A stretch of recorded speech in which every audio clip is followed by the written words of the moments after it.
Sabe, porque muitas vezes os maus se dão bem na vida, mais bem na vida do que os bons, né? Na verdade, Davi ele sempre perguntava muito esses tipos de coisas, né? E lembre-se, aquele que Deus, tudo aqui é um teste, né?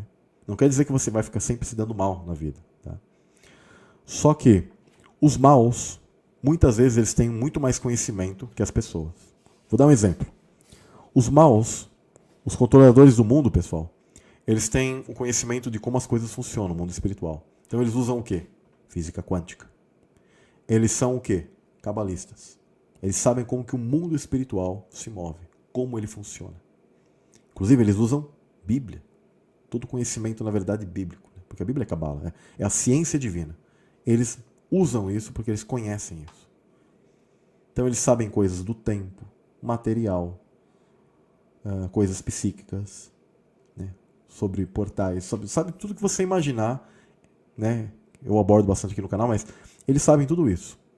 E a grande massa não sabe absolutamente nada disso. Não tem a mínima informação, né?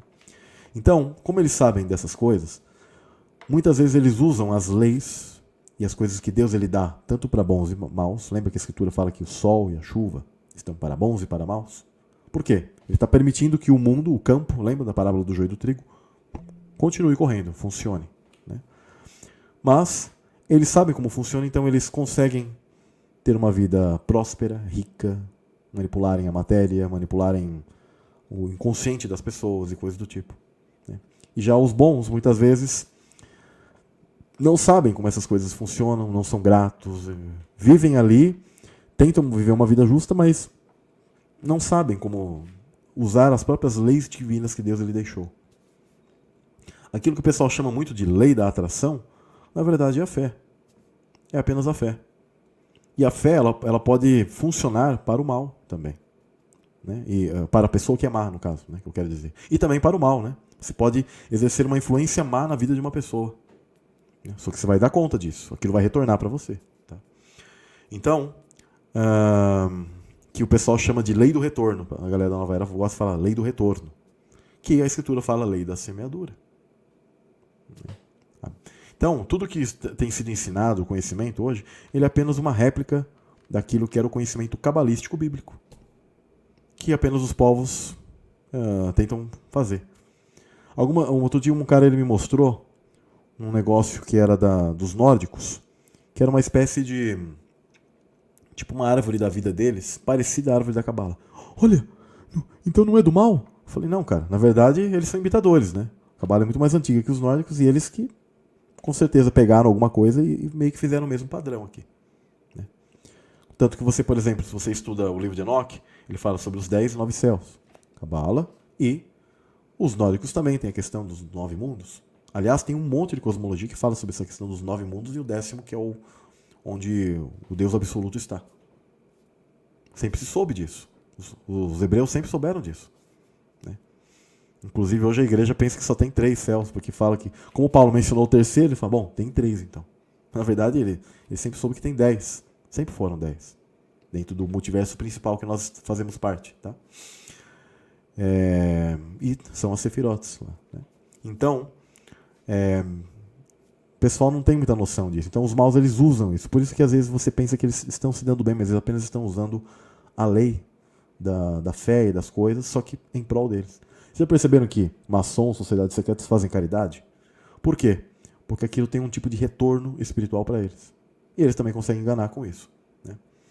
E os bons muitas vezes não conhecem como as coisas funcionam. Então é importante vocês terem esse entendimento, né? E obviamente, também, existem as coisas que os maus fazem. Eles pensam que estão tendo também uma total plenitude e felicidade aqui, porque eles querem este mundo. E muitas vezes Deus ele não permite que você alcance certas coisas, porque ele sabe também que se você alcançar tais coisas, você pode se desviar, né? Salomão ele sempre dizia, pai, não me dê demais a ponto que eu me venha esquecer de ti, e não me dê de menos a ponto que eu venha blasfemar, né? Ficar indignado contra ti, né? Mas me dê o suficiente que eu sempre me mantenha né, contigo, né? Ou seja, não, nem muito pouco e nem muito, né? Ainda que ele foi dado a ele muitas riquezas, Deus que deu ainda. Né? E Deus não deu para que ele caísse, mas porque ele foi merecedor naquele momento. Salomão, ele é uma amostra, ele no início dele era como se fosse Satanás, tá? Que tem e depois se corrompe. Né? Ele na sua velhice seria como se fosse o ser humano que consegue ter consciência daquilo que foi dado a ele e ele precisa o quê? Se converter. Né? Salomão no seu início, na sua plenitude, é como se fosse a figura de Cristo. Ele exercendo a sabedoria de maneira ampla, mas de uma maneira pura, tranquila, sabe, humilde ainda. Então, eu vejo o início Cristo, a queda Satanás e o fim da vida dele como se fosse o homem. Aliás, eu me lembro muito bem uma vez que eu estava orando e Deus falou claramente comigo: você é como Salomão, mas qual caminho você quer ter? Do início ou do meio? Para isso você tem que seguir o final do caminho de Salomão, que é o que? O arrependimento. Né? Eu te dei a sabedoria, mas você precisa ter o arrependimento. Alguém falando, Salomão era maçom? Não, mas a maçonaria pegou as coisas dele. Né? Tá. Samuel, você não queria ser milionário então? Não, nunca fiquei almejando isso. Não é errado a gente almejar ter coisas, só que nunca fiquei almejando muito isso. Né? Não sinto isso. Apesar de sentir que devo crescer na vida para poder fazer coisas diferentes e ajudar, né, pessoas mais... e aí quando a gente não tem, a gente fica triste, né? A gente fala, puxa, não consigo nem ajudar. Né? Mas nesse nível, não sei, pelo menos dentro de mim, não nasce de ser milionário, sabe, uma coisa assim. Né? Mas é importante a gente ter, sim, um pensamento de prosperidade em nós, de queremos crescer, de termos coisas boas. Né?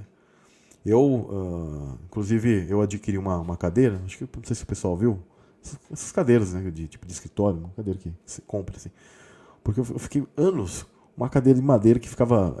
inclusive, às vezes eu ouvi esse barulhinho nas lives, né? E doía minhas costas pra caramba. Eu falei assim, mas por que eu não posso ter uma cadeira? É verdade, eu preciso ter uma cadeira, né, cara? E aí eu falei, não, vou adquirir uma cadeira pra mim, é justo. Aí eu, né, com um esforço ali, consegui uma cadeirinha. Então, e aí já é diferente, já vou dormir, não fica com as costas doendo, né? Quando eu dou aula, faço as coisas também, não fico com as costas doendo. Então, vou ficar com uma cadeira de cozinha de madeira, velha ali. Não faz sentido, né? Eu tô aqui no mundo, mas eu preciso ficar assim, né? A gente tem que ter um pensamento diferente. Tem coisas que às vezes a gente não tem, e é errado. A gente não tem nem o carinho por si mesmo. O mandamento é amar a si, né? A si mesmo, amar ao próximo e amar a Deus. Se você falhar num desses pontos, você não vai conseguir ter plenitude nisso. Tá? Isso é muito importante vocês entenderem.